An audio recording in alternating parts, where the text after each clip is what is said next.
මගේ නම නදීෂ්. මම සාමාන්‍ය විශ්වවිද්‍යාල ශිෂ්‍යයෙක්. මම ගොඩක් කැමති වුණේ අලුත් දේවල් ගවේෂණය කරන්න. ඒකටම හරියන යාළුවෙක් මට හිටියා. පොරගේ නම තමයි චතුර. මාත් එක්ක අපායට උනත් යන්නෙන යාළු ෆිට් එකක් තමයි අපි දෙන්න අතර තිබ්බේ. අනිත් අය අපිට කිව්වේ උඹලා දෙන්න නම් අමුඩේ යහවල් එකයි වගේ බං කියලා. ඉතින් දවසක් අපි දෙන්න ගියා ඔය වගේ ගවේෂණ චාරිකාවක්. ගවේෂණ චාරිකාවක් කිව්වට අපේ ප්‍රධාන අරමුණුනේ වීඩියෝ කරන එකයි විනෝද වෙන එකයි. ඉතින් ඔහොම ගිහින් එනකොට අපි දෙන්න ඉත්ති ගොඩාක් රෑ වුණා. පික්මි එකක් දාන්න විදිහක් තිබ්බෙත් නෑ මොකද ෆෝන් ඕෆ් වෙලා තියෙන්නේ. ඒක හින්දා අපි දෙන්න බස් නැවතුමකට ආවා. අයියෝ මචං නදීෂා අන්තිම බස් එකක් ගිහිල්ලාද දන්නේ තෝත් එක්ක ඇවිල්ලා මං ඉතින් මේ වගේ කටු කනවනේ. ඔහු එහෙම් පැවසුවේ මූණත් නරක් කරගෙන. අයියෝ චතුර උඹේ ඔය කටනම් අරින්න එපා. මතකනේ ගිය පාරත් වෙච්ච දේ. ඔබ කියපු එකම හැබෑ වුණා ඈ. හපුවෝ. මං එහෙම කිව්වේ ගියවර ඔහුත් එක්ක ওই විදිහට ගිය ට්‍රිප් එකේදී අපිට මේ කපේට නම් මචං රෑ 12න් එහා ගෙදර යන්න වෙන්නේ නෑයි කියපු ඔහුගේ කතාව ඇත්ත වුණා. අපිට ගෙදර යද්දී පාන්දර 2ත් පහු. චතුරයි මමයි කියන්නේ හොල්මන් කියන දේවල් විශ්වාස කරපෙවුන් දෙන්නෙක් නම් නෙමෙයි. ඒත් මේ සිද්ධිය සිද්ධ වෙනකන් විතරයි. අපි දෙන්න පැය ගාණක් තිස්සේ බලාගෙන හිටියා. අයියෝ මං කිව්වනේ මචං බස් එක ගිහින්. එහෙම කියලා ඔහු මගේ උරහිසට හේත්තුවක් දාගත්තා. මමත් හිතුවේ මේ පාරත් ඔහුගේ කතාව ඇත්ත කියලා. එහෙම කියලා හිත ඉන්නකොට ඈතින් හද්ද පරණ බස් එකක් එනවා අපි දෙන්න දැක්කා. මගේ අම්මෝ ඇති යාන්තම් ආන්චතුරු බස් එකේ එනවා. මං එහෙම කිව්වම ඔහුත් නැගිටලා එබිල බැලුවා. ආපෝ ඒකේ හැටි මොකද බං අවුරුදු ගානකින් සර්විස් කරලා නැහැ වගේ. අනේ මේ බං අපිට සර්විස් කරපු එකෙන් නැති වැඩක් නැහනේ. ඔන්න ආවෙකට නැගලා යමන් බං. එහෙම කියලා ඔහුට කිව්වා මගේ හිතේ පොඩි අමුත්තක් නොතිබුණාම නෙමෙයි. මොකද මේ බස් එකේ ඉස්සරහා නාම පුවරුවේ ගමනාන්තයක් ලියලා තිබුණේ නැහැ. ඒත් අපි ළඟින් ඇවිල්ලා ඒ බස් එක නතර කරා. අංකල් මේ බස් එක යනවද? චතුර ඩ්‍රයිවර්ගෙන් ඇහුවා. ඒත් ඩ්‍රයිවර් කිසිම උත්තරයක් දුන්නේ නැහැ. අංකල් මේ බස් එක හයර් දුවන එකක් නේද? කියලා දෙවෙනි වතාවටත් ඌ ඇහුවා.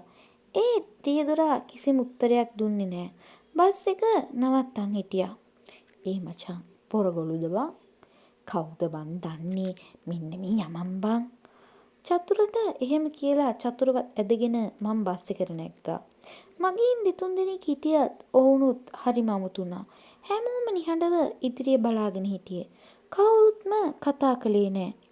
නදීෂ්ට මුලින්ම දැනුණු අමුත්ත එන්නෙම වැඩි වෙන්න ගත්තා. ජනෙල් වහලා තිබ්බත් ඇතුළ අයිස් වගේ සීතල වුණා. අඩෝ චතුරයා මේ මට නම් එන පොට ෂුවර් නෑ. අපි නැග්ගේ හොල්මන් බස් එකකටවත්ද බං? එහෙම කියලා මම චතුරට කිව්වා. චතුර කිව්වේ අනේ පම්මේ තෝ මාවත් බය කරන්නේ නැතුව කටවහන් යම. අර මේ ඩ්‍රයිවරයාගෙන් අහපන් මේක මේ අපි යන දිහාවටද යන්නේ කියලා. එහෙම කියලා ඔහු මගේ ඔළුවටත් පාරක් ගැහුවේ ඔහු මං කියපු දෙයට හොඳටම බය වුන නිසා. මං ආපහු රියදුරාගෙන් ඇහුවා අංකල් මේ බස් එක කොළඹට යනව නේද? එහෙම කියලා මම කණ්ණාඩියෙන් ඔහුගේ මූණ දිහා බැලුවා. එතකොට තමයි මට හීන්දාඩිය දැම්මේ. ඒ මූණේ ඇස් තිබ්බේ නෑ. හිස් කළු කොහර දෙකක් විතරයි. මම බය වුණා. චතුරයටත් තට්ටුවක් දාලා ඒක පෙන්නුවා. චතුර ලෑස්ති වුණේ ගිරි යටින් බෙරිහන් දෙන්න. මං තද කරලා ඔහුගේ කට වැහුවා. මේ අහපන් දැන් කෑ ගහන්න නම් එපා. මේ අහපන් මේ බස් එක නතර කරන්න කොතනින්ද? අපි දෙන්න පැනලා දිව්වා. එච්චරයි. එහෙම කියපු අපි දෙන්න ඉක්මනටම බස් එකෙන් නැගිටලා දුවන්නේ කොයි වෙලාවෙද කියලායි බලාගෙන හිටියේ.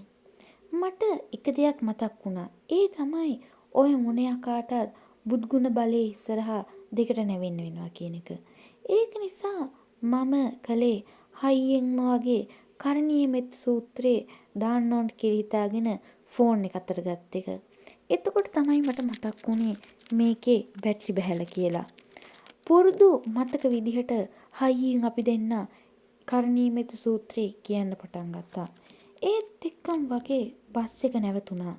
මොකක්ද උනේ කොහොමද නැවතුනේ? එහි මිනිස්සු කොහොමද හිටියේ කියලාවත් අපි දෙන්න දන්නේ නැහැ. මොකද නවත්තපු ගමන් අතේ තිබුණු බෑගුත් අරගෙන අපි දෙන්න බැහැලා දිව්වා. තුවලා ටිකක් ඈතට ගිහින් අපි දෙන්න පිටිපස්ස හැරිලා බැලුවා. බස් එකේ හිටපු ඒ මිනිස්සු අපි දෙන්න දිහා කන්න වගේ බලාගෙන හිටියා. හරිම තරහින් තමා අපි දෙන්න දිහා බලාගෙන හිටියේ. ඒ බස් එක ආපහු අපි ඉන්න පැත්තට ආවේ නැහැ. දිගටම අඳුරේ නොපෙනී ගියා. අපි දෙන්න ටික කාලයක් යනකම් ආයේ කොහෙවත්ම ගියේ නැහැ. පොලිසියට මේ ගැන කියන්න හිතුණත් අපි කියන මේ හතර බීරි කතා පොලිසියෙන් විශ්වාස කරන්නේ නැති බව අපි දෙන්න දැනගෙන හිටියා. ඒත් අපි දෙන්නට මේ වෙච්ච සිද්ධිය කාටම හරි කියන්න ඕනි කියලා හිතී තමා මට අපේ සීයා මතක් වුණේ. ඉතින් මමයි චතුරයි ගිහින් සීයත් එක්ක මේ ගැන කිව්වා. මට නම් පේන්නේ ඔය දරුවෝ දෙන්න ගිහිල්ලා නැගලා තියෙන්නේ අර මිනිස්සු කතා කරන හොල්මන් බස් එකටද කොහෙද? අවුරුදු 30කට කලින් ඔය ගමේ බස් එකක් පෙරලිලා ගිනි අරන් බස් එක ඇතුලේ හිටපු ඔක්කොම මැරිලා තිබුණා. ඉතින් පස්සේ ඔය බස් එක රෑට පාරේ යනවා කියලා තමයි මිනිස්සු කිව්වේ. ගොඩක් අය ඕක විශ්වාස කරේ නැතත් කීප දෙනෙක්ම ඔය අත්දැකීමට මූණ දීලා තිබ්බා. මට හිතෙන්නේ ඔය දෙන්නත් ඒ අත්දැකීමට මූණ දෙන්නති. ඒක තමයි වෙන්නේ නැත්තේ. මගේ චතුරගේ උගුරු වල තිබ්බ කෙලත් හිඳිලා ගියා.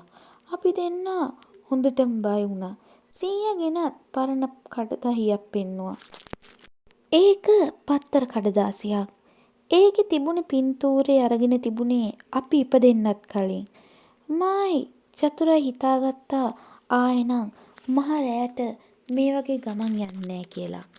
ඉතින් රෑ වෙලා වැඩ ඇරිලා ගෙදරින් ඔයාටත් මේ වගේ සිද්ධියක් වුණොත් ඔයා මොකද කරන්නේ? පහලින් කමෙන්ට් එකක් දාන්න යන්න. ඉතින් කතාව හොඳ නම් ලයික් කරලා subscribe කරලා bell notification එකත් click කරලා තියාගන්න.